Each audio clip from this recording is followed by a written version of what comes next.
Le 5 décembre dernier, Johnny Hallyday succombait à un cancer du poumon contre lequel il se battait depuis plusieurs mois. Dans son édition du 30 mars, le magazine Closer revient sur les tout derniers instants du rocker, dans son domicile de Marne-la-Coquette. Le 5 décembre au soir, Laetitia Hallyday et son époux ont reçu quelques invités, parmi les très proches, la chef Hélène Darroze, le chef Jean-François Piège et aussi sa grand-mère, Eliette Boudou.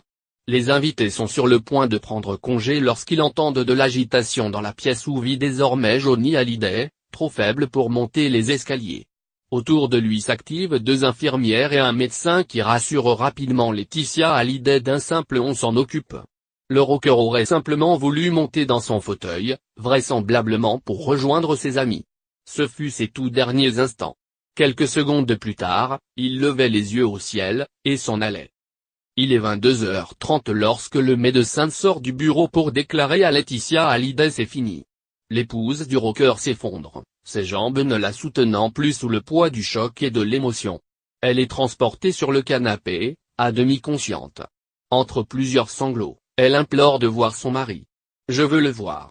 Laissez-moi le voir. » insiste-t-elle. Le médecin refuse.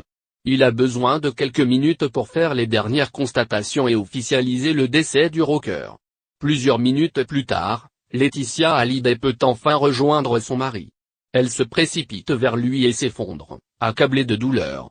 Le médecin lui suggère alors de prévenir David Hallyday et Laura Smay, les 2 enfants de Johnny Hallyday. Laetitia Hallyday acquiesce. Il est 23h30 lorsque le médecin du taulier prévient David Hallyday, qui préviendra lui-même sa sœur quelques instants plus tard.